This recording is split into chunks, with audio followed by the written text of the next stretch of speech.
All right, guys, so I said I was going to make a video talking about the differences between the makeup in Phantom of the Opera and the makeup in Beauty and the Beast. So I'm going to do it.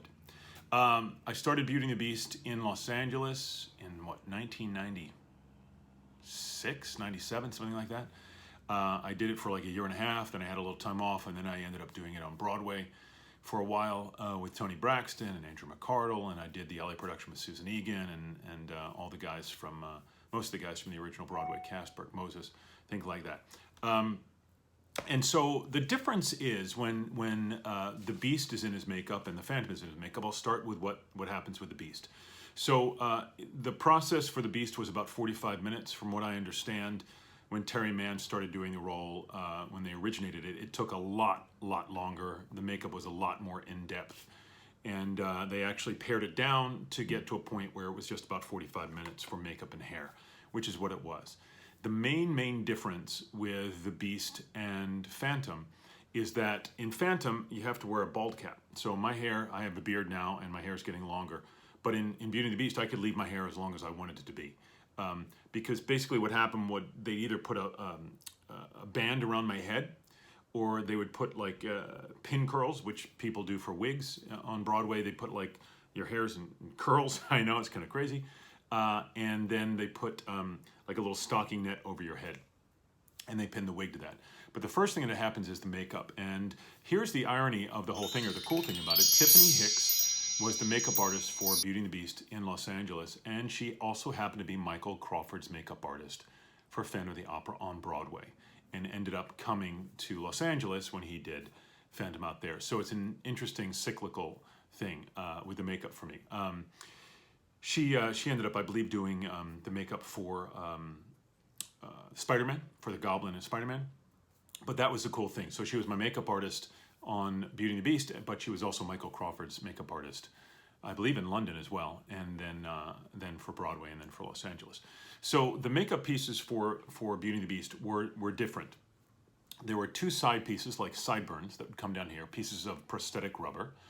And all of the pieces, whether they're the Beauty and the Beast pieces or the Phantom pieces, they're made of a latex, right? A latex sort of stretchy, foamy material that is made to your face. So for Beauty and the Beast, I actually had to have a head cast done. I had a mold of my face done for the pieces. With Phantom, it was different because so many people had done Phantom. They just used different pieces over the years. The show had been running so long that I was like doing Jeff McCarthy's nose, somebody else's, head pieces, kind of fun. So Beauty and the Beast, two pieces here. There was a chin piece that got glued onto my face that had fangs that stuck out like this. There was a nose piece that was the latex, and then there were two pieces that covered my eyebrows. Then what happened would be they would glue the hair from the Beast onto those pieces. So there was a little hair piece that went over the nose, these eyebrows that went over the eyebrows to make the eyebrows bigger, and these things that came down here that ran into the the fangs. Then what happened was the makeup would go on top of that, and then my hair would be done, right? And they would stick. It was like a little cage, and Carol Shirley was my hair person at Beauty and the Beast, that had horns, and they were very squishy. They were like rubber horns, latex rubber horns, that would stick up, and there was a little bit of hair on the front, and then a wig would snap on, a big, huge wig would snap onto this piece that would stick out like this to make it look like the head was bigger. So that was the makeup for Beauty and the Beast. So nose piece, side pieces, chin piece with these guys, little fangs, eyebrow pieces, hair glued on top of that, makeup, and then you have the wig, the pin curls, the wig with the horns, and then a snap-on wig in the back. And then, of course, the entire suit, which was a totally different ballgame. I can go into that later. So the difference with that and Phantom is that with Phantom, again, you have to have the bald cap on. So there's an entire bald cap that gets glued to the head. And Tiffany did that, but of course Thelma took over for Tiffany when she went, Thelma Pollard, when Tiffany went to do Phantom in LA. So Thelma's been doing it since that time, since Michael Crawford. And so the bald cap goes on, and then it's a prosthetic adhesive. It's the same prosthetic adhesive that was used in Beauty and the Beast that is used in Phantom of the Opera. At least that's what I used. They did change a lot, but I preferred to go back to what was the original because it wasn't as harsh on my skin. And trust me, putting that makeup on and off a lot can create some skin problems, right?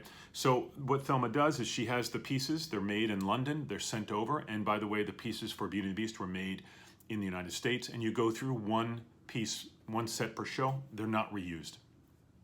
So the Beauty and the Beast stuff that's taken off, it's discarded. The Phantom stuff is taken off, it's discarded. So it's a cost factor. So and the same thing, by the way, happened with Beauty and the Beast. Tiffany and Thelma would prep the pieces. So if this is a piece of latex, they'd put the prosthetic adhesive on top of it, right?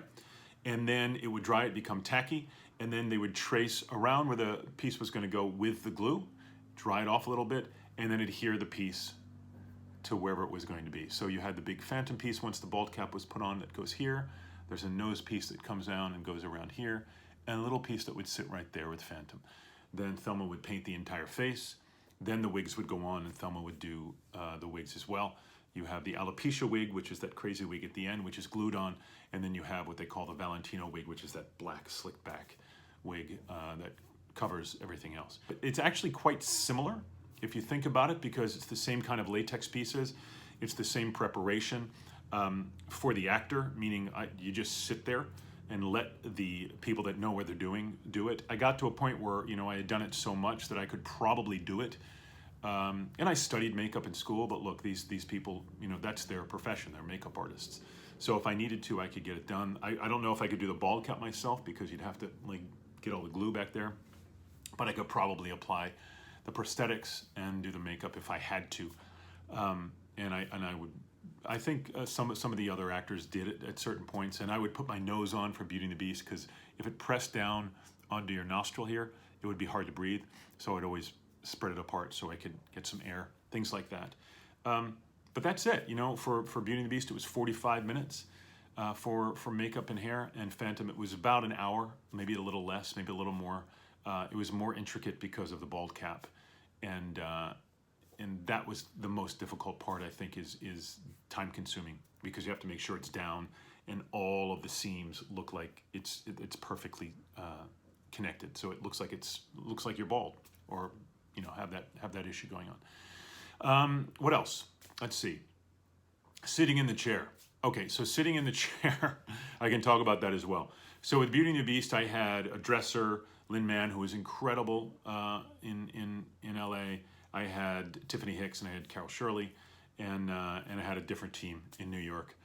Some great people who are still great friends when I did it in New York. And then with Phantom, basically you have the makeup artist for the hour, and the dresser's walking around, but it's really not, you're conversing, but you're basically with the makeup artist because she does both the makeup and the application of the wigs. So you have an hour sitting there. So I'd either read or I'd talk or I don't really watch television, but I would catch up on different documentaries or things I would watch on my phone.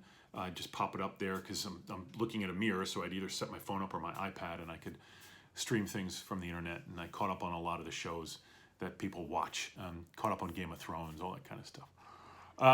So that's basically what the differences are. I'd love to hear your questions on the makeup. Go ahead and put them down below. And that's the story, the makeup of Beauty and the Beast and Phantom of the Opera. Hope you enjoyed it.